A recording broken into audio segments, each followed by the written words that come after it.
c'est l'heure des GB News. Bonne année 2026 à tous. GB News, c'est votre rendez-vous biannuel d'informations sur garage, bagnole et rock'n'roll. Je vous raconte ce qui s'est passé et ce qui va se passer. En général, je fais un GB News début janvier. Là, on est déjà quasiment à la fin du mois. Et ça passe très vite quand on s'ennuie pas. Et un autre GB News à la fin de la saison. Donc, là, on va faire un retour sur 2025. En chiffres, la chaîne a dépassé les 750 000 abonnés et avec plus de 89 millions de vues cumulées et près de 800 vidéos au total. Ça en fait des chiffres, avec donc des vues moyennes pour chaque vidéo, entre 50 et 100 000 vues. Ce qui est parfait, on est entre nous, entre feignasses. Donc merci beaucoup à vous d'être là pour certains d'entre vous depuis de nombreuses années à suivre la chaîne, ça fait chaud au cœur. Alors bilan des projets de l'année 2025, eh bien c'était une grosse année avec beaucoup de projets réussis. Et à l'heure actuelle, toutes les voitures de la famille roulent. Alors, sauf celle qui est derrière moi, je parle de la famille restreinte. Le Rouillus, la Mustang, la Twingo, la Tesla Model 3, l'Opel Agila, la Peugeot 207 et l'Alfa Romeo, elles sont toutes en état de rouler. Et je crois bien que c'est peut-être la première fois depuis le début de la chaîne que ça arrive. Donc après le projet des Dames de Fer, j'avais pris la décision de remettre vraiment bien en état toutes mes voitures, en particulier le Rouillus et la Mustang. Et donc là, enfin, j'y suis arrivé. Donc en particulier pour le Sangyong Grodius, le Rouillus. Énorme réparation de la traverse qui tient le train arrière et qui était toute pourrie, toute rouillée. Grâce à Jean-Philippe, un abonné, j'ai pu relancer le projet et le terminer. Après 6 ans d'immobilisation, il a passé avec succès le contrôle technique. Et cerise sur le gâteau, j'ai fait un trajet de 800 km pour aller chercher un 4x4, le tracter sur le retour, donc 2 tonnes derrière. Donc là, ça a validé entièrement mes réparations. Donc voilà, succès total pour ce projet, des dizaines d'heures de travail qui ont été récompensées. Et maintenant, un véhicule fonctionnel pour la famille et surtout pour tracter. J'ai finalisé aussi le projet Mustang début 2025. J'ai sorti une vidéo road trip de 1000 km avec la Mustang pour aller au salon Epoch Auto à Lyon. Le trajet s'est bien passé. Je vous ai proposé des vidéos aussi sur la Mustang pour l'abaissement de la voiture, pour remplacer les mousses de siège. Et surtout, je l'ai amené chez Louis et Mario EMS Motorsport pour faire un test sur leur bord de puissance qui a révélé une puissance fabuleuse de... Je vous dis pas, je vous mets le lien de la vidéo ici en haut à droite et en bas dans la description. Donc en ce moment, la Mustang, elle est en hivernage, elle est au sec pour l'hiver. Beaucoup de réparations sur la Peugeot 207, finalisation du joint de culasse avec un deuxième joint de culasse. J'ai travaillé sur la carrosserie, on a refait les traverses de pare-choc, plein de choses. Et surtout, on a transformé la 207 en Peugeot 207 Roland Gamos, la seule et l'unique de France. Et en ce moment, elle roule, donc malgré tous ces petits problèmes de fuite, ça va, elle tient la route. Pas mal de réparations aussi sur l'Alfa Romeo 156 de mon autre fils, pas mal de diagnostics, et surtout résolution du code P0238. Celui-là, on l'avait depuis le début, depuis qu'on avait la voiture. Il a fallu refaire des réparations pour qu'elle passe le contrôle technique avec succès. Je ne l'ai pas dit dans la vidéo, on avait terminé sur la fin des réparations, mais oui, elle a passé le contrôle technique avec succès. Donc cette série de vidéos vous a montré toutes mes démarches dans les diagnostics et les réparations.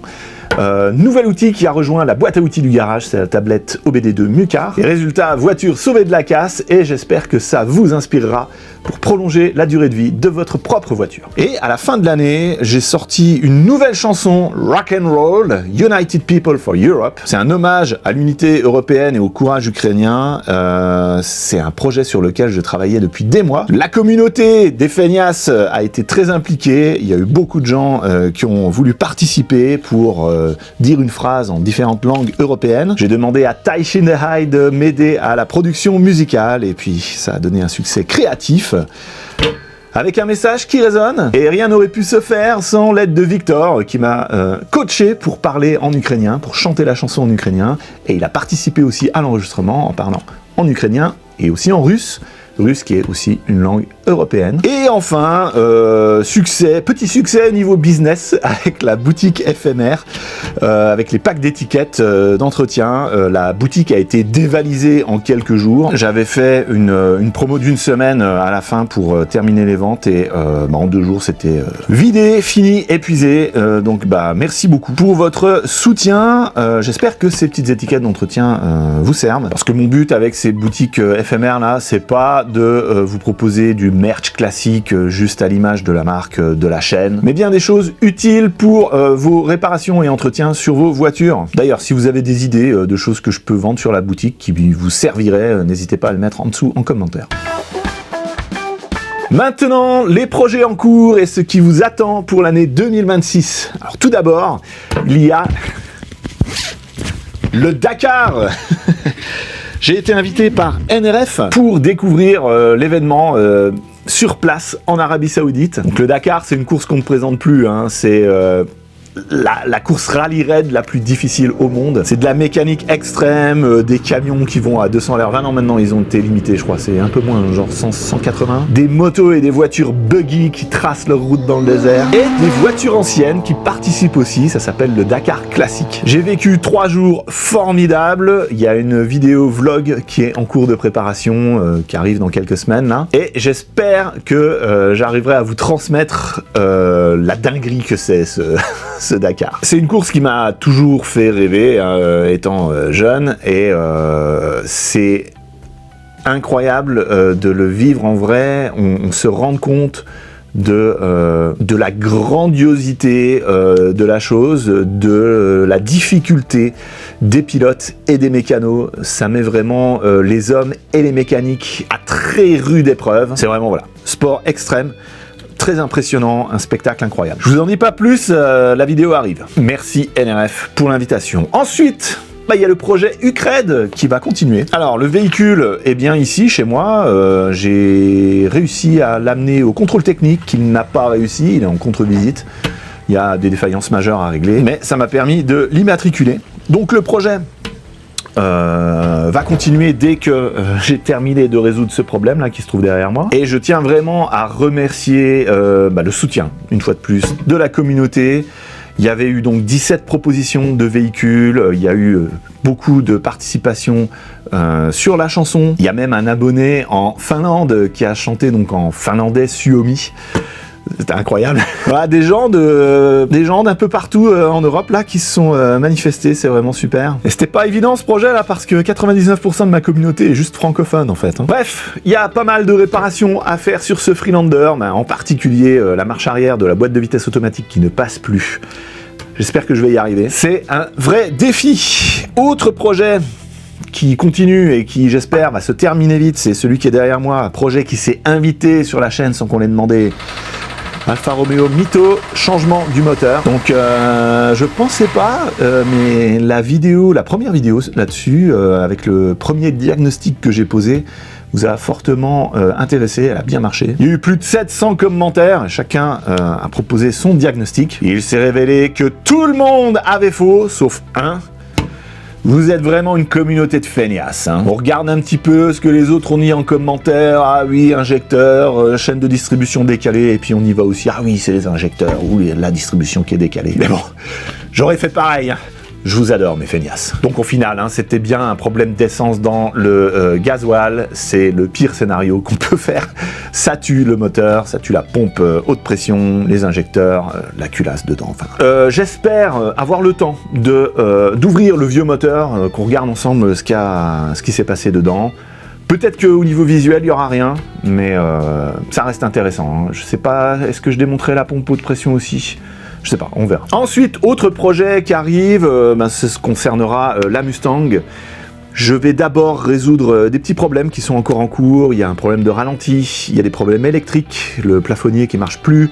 Il faut que je répare les voyants au tableau de bord. J'ai aussi un fusible là qui lâche tout le temps, on va regarder ça. La clé du démarreur qui ne marche plus, enfin voilà, tous ces petits trucs. J'avais évoqué l'idée de modifier assez fortement cette voiture, en particulier retravailler les trains roulants, retravailler le freinage, et éventuellement, peut-être une fois que tout ça s'est fait, faire un swap moteur avec quelque chose d'un peu plus puissant. Mais j'ai étudié un petit peu tout ce qui est législatif en France et il se trouve que c'est clairement impossible en France de faire ça.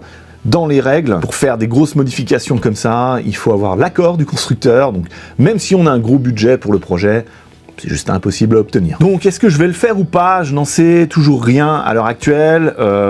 Mes modifications visent à améliorer la voiture, améliorer sa tenue de route, améliorer son freinage, en particulier en mettant un freinage ABS. Donc ça rendrait la voiture meilleure, moins dangereuse sur route, parce que là, une fois de plus, c'est une savonnette. Si je dois piler, les roues se bloquent et je glisse. Mais il se trouve que telle qu'elle est là, dans son état d'origine, qui est dangereux par rapport aux standards actuels, là, elle a le droit de rouler légalement. Si je fais des modifications, c'est peut-être plus légal.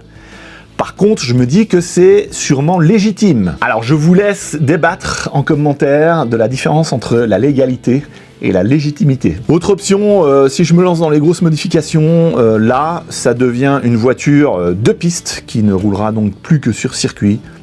C'est aussi envisageable. Et voilà, si c'est les gros projets à venir, c'est ce qu'il y a de prévu pour l'instant.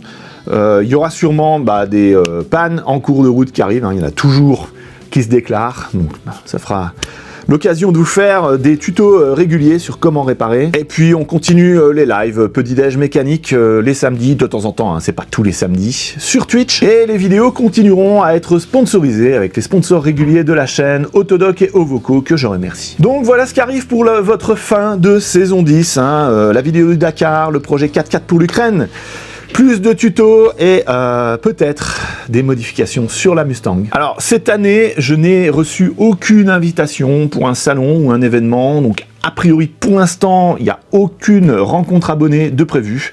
Si jamais ça arrive, ce sera annoncé sur mes réseaux sociaux, donc n'hésitez pas à aller vous abonner sur Instagram, sur X, sur Threads, sur Blue Sky, Facebook aussi. Vous retrouverez les liens vers tous mes réseaux sociaux en dessous dans la description. Une fois de plus, merci à vous, ma communauté géniale des feignasses, pour tout votre soutien, pour toutes ces années et pour tout ce qui arrive. Sans vous, il y a plein de choses qui seraient pas possibles, comme par exemple aller au Dakar.